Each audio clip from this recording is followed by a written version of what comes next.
أعوذ بالله من الشيطان الرجيم بسم الله الرحمن الرحيم قال الملأ الذين استكبروا من قومه لنخرجنك يا شعيب والذين آمنوا معك من قريتنا ولتعودن في ملتنا قال أولو كنا كارهين قد افترينا على الله كذبا إن عدنا في ملتكم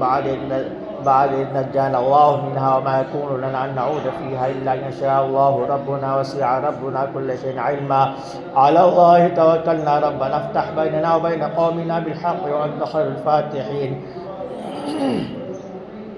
وقال الملأ الذين كفروا من قومه لئن اتبعكم شعيبا إنكم إذا لخاسرون فأخذتهم الرجفة فأصبحوا في دارهم جاثمين الذين كذبوا شعيبا كأن لم يغنوا فيها الذين كذبوا شعيبا كانوا من الخاسرين فتولى عنهم وقال يا قوم لقد أبلغتكم رسالات ربي ونصحت لكم فكيف أسى على قوم كافرين وما أرسلنا في قرية من نبي إلا أخذنا أهلها بالبأساء والضراء لعلهم يضرعون ثم بدلنا مكان السيئة الحسنة حتى عفوا وقالوا قد مس آباءنا الضراء والسراء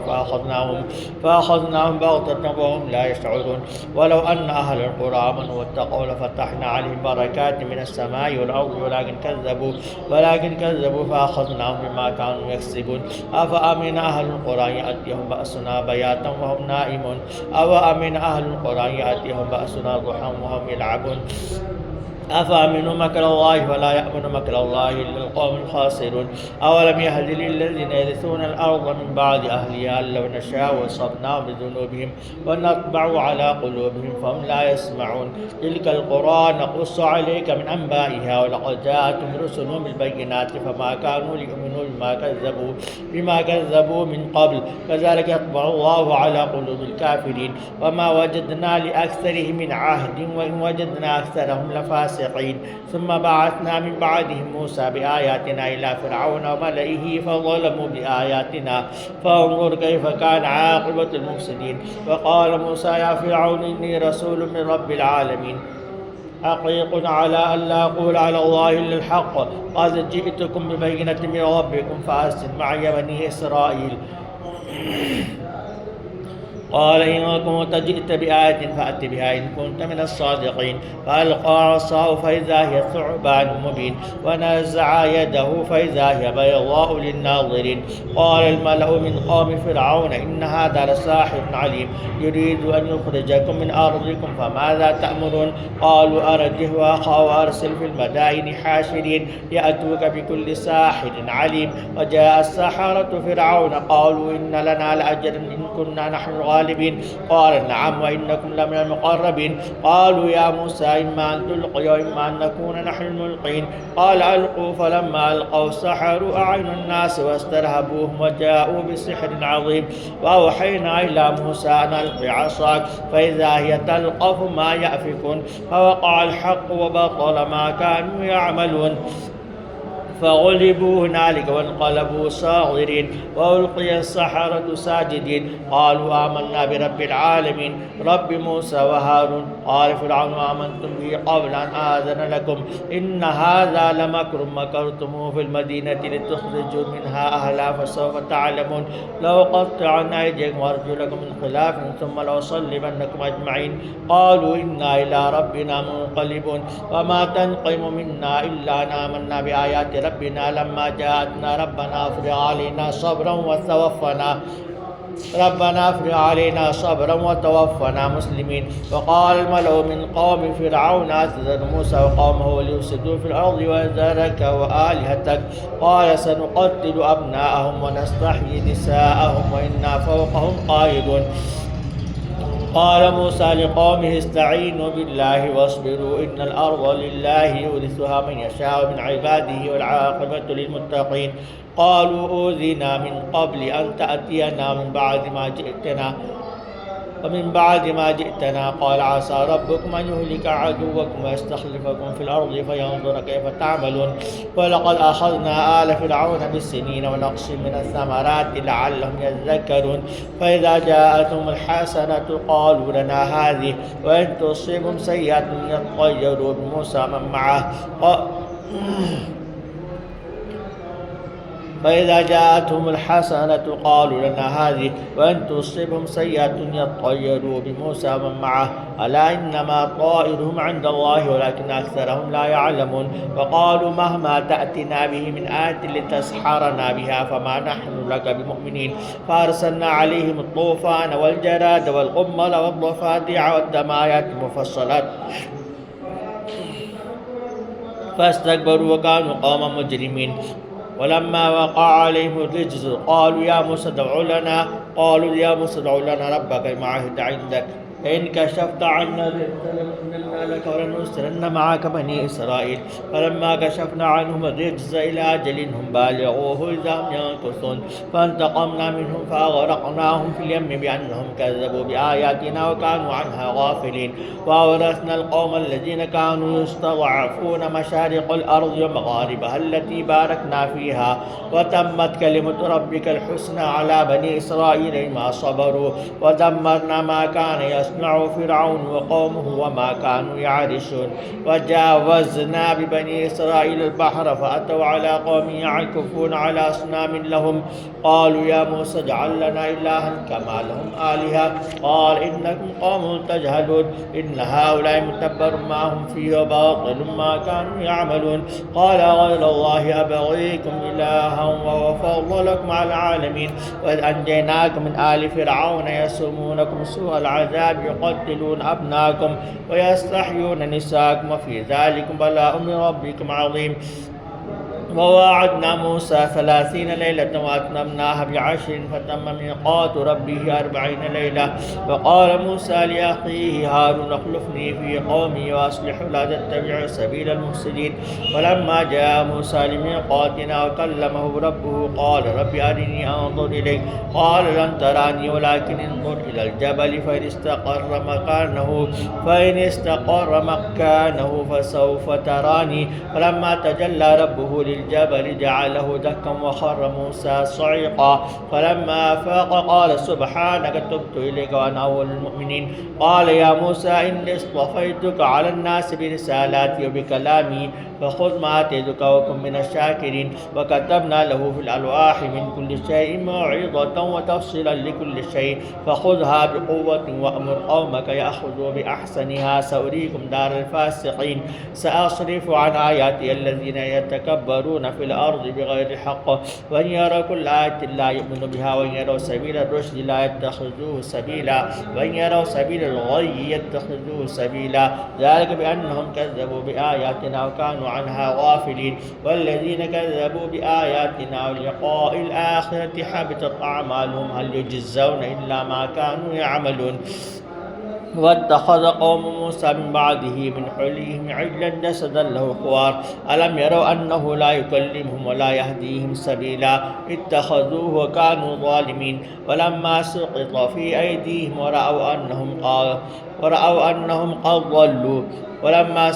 في أيديهم ورأوا أنهم قد ضلوا قالوا لئن لم يرحمنا ربنا ويغفر لنا لنكونن من الخاسرين ولما رجع موسى إلى قومه غضبان آسفا قال بئس ما خلفتموني من بعدي أعجلتم أمر ربكم وألقى الألواح وأخذ برأس أخيه يجره إليه قال ابن إن القوم استضعفوني وكادوا يقتلونني فلا تشمت بي الأعداء ولا تجعلني مع القوم الظالمين قال رب اغفر لي ولأخي قال رب اغفر لي ولأخي وادخلنا في رحمتك وأنت أرحم الراحمين إن الذين اتخذوا العجل سينالهم غضب من ربهم وذلة في الحياة الدنيا وكذلك نجزي المفترين والذين عملوا السيئات ثم تابوا من بعدها وآمنوا إن ربك من بعدها لغفور رحيم ولما سكت عن موسى الغضب أخذ الألواح وفي نسختها هدى ورحمة للذين هم لربهم يرهبون واختار موسى قومه 70 رجلا لميقاتنا فلما أخذتهم الرجفة قال رب لو شئت أهلكتهم من قبل وإياي أتهلكنا ما فعل السفهاء منا إن هي إلا فتنتك تضل بها من تشاء وتهدي من نشاء وأنت ولينا فاغفر لنا وارحمنا أنت وأنت خير الراحمين واكتب لنا في هذه الدنيا حسنة وفي الآخرة إنا هدنا إليك. قال عذابي يصيب به من أشاء ورحمتي وسعت كل شيء فسأكتبها للذين يتقون يؤتون الزكاة والذين هم بآياتنا يؤمنون الذين يتبعون رسول النبي الأمي الذي يجدونه مكتوبا عندهم في التوراة والإنجيل يأمرهم بالمعروف وينهاهم عن المنكر ويحل لهم الطيبات ويحرم عليهم الخبائث ويضع عنهم إصرهم والأغلال التي كانت عليهم. فالذين آمنوا به وعزروه ونصروه واتبعوا النور الذي أنزل معه أولئك هم المفلحون. قل يا أيها الناس إني رسول الله إليكم جميعا الذي له ملك السماوات والأرض لا إله إلا هو يحيي ويميت فآمنوا بالله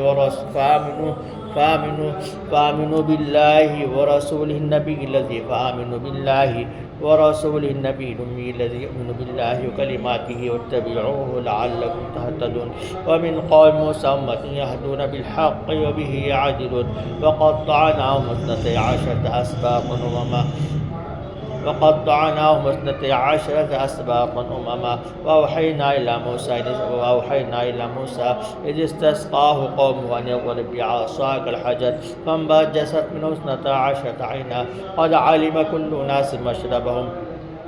وظللنا عليهم الغمام وأنزلنا عليهم المن والسلوى كلوا من طيبات ما رزقناكم وما ظلمونا ولكن كانوا أنفسهم يظلمون. وإذ قيل لهم اسكنوا هذه القرية وكلوا منها حيث شئتم وقولوا حطة وادخلوا الباب سجدا نغفر لكم خطيئاتكم سنزيد المحسنين. فبدل الذين ظلموا منهم قولا غير الذي قيل لهم فأرسلنا عليهم رجزا من السماء ما كانوا يظلمون. وأسألهم عن القرية التي كانت حاضرة البحر إذ يعدون في السبت إذ تأتيهم حيتانهم يوم سبتهم شرعا ويوم لا يسبتون لا تأتيهم كذلك نبلوهم بما كانوا يفسقون. وإذ قالت أمة منهم لم تعظون قوما الله مهلكهم ومعذبهم عذابا شديدا قالوا معذرة إلى ربكم ولعلهم يتقون. فلما نسوا ما ذكروا به أنجينا الذين ينهون عن السوء وأخذنا الذين ظلموا بعذاب بئيس بما كانوا يفسقون.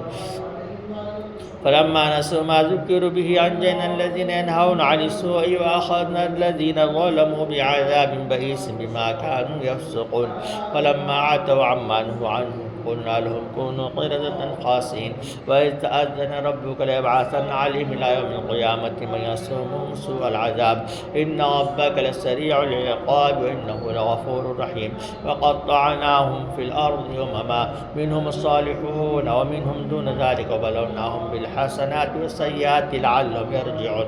فخالف من بعدهم خلف ورثوا الكتاب يأخذون عرض هذا الأدنى يقولون سيغفر لنا وإن يأتهم عرض مثله يأخذوه. ألم يؤخذ عليهم ميثاق الكتاب ألا يقولوا على الله إلا الحق ودرسوا ما فيه والدار الآخرة خير للذين يتقون فلا تعقلون. والذين يمسكون بالكتاب وأقاموا الصلاة إنا لا نضيع أجر المصلحين.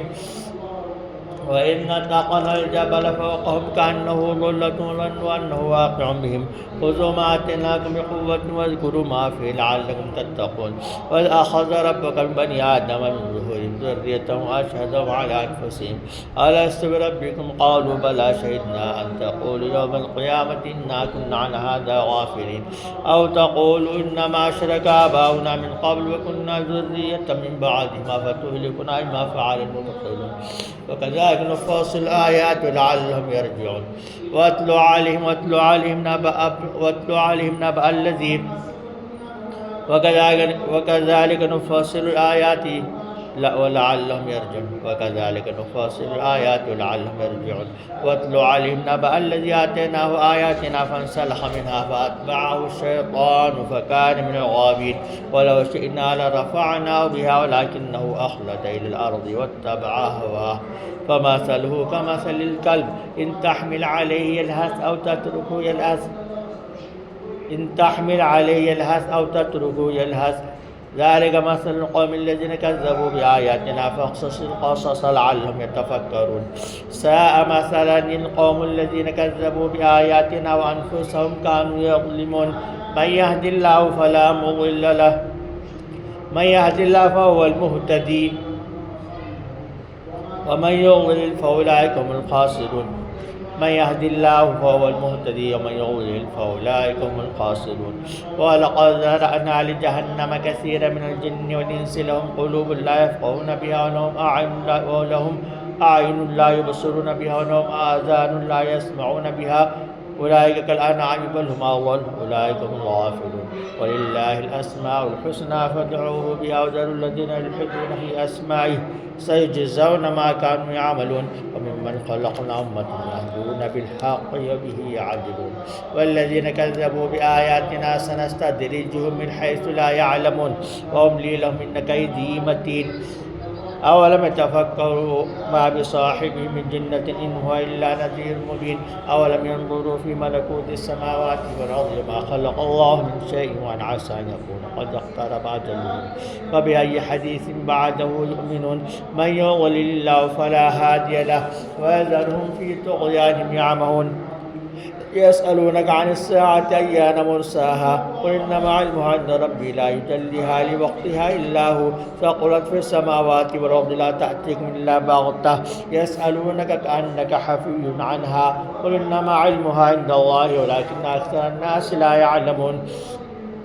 قل لا أملك لنفسي نفعا ولا ضرا إلا ما شاء الله ولو كنت أعلم الغيب لاستكثرت من الخير وما مسني السوء إن أنا إلا نذير وبشير لقوم يؤمنون.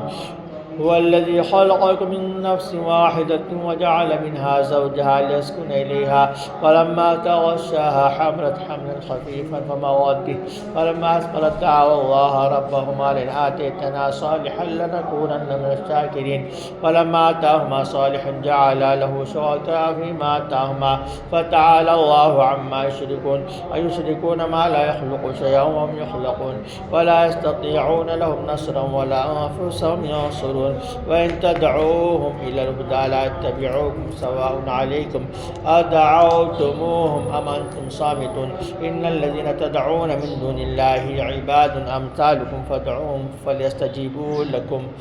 إن الذين تدعون من دون الله عباد أمثالكم فادعوهم فليستجيبوا لكم إن كنتم صادقين. ألهم أرجل يمشون بها أم لهم أيدي يبطشون بها أم لهم أعين يبصرون بها أم لهم آذان يسمعون بها قل ادعوا شركاءكم ثم كيدون فلا تنظرون. إن ولي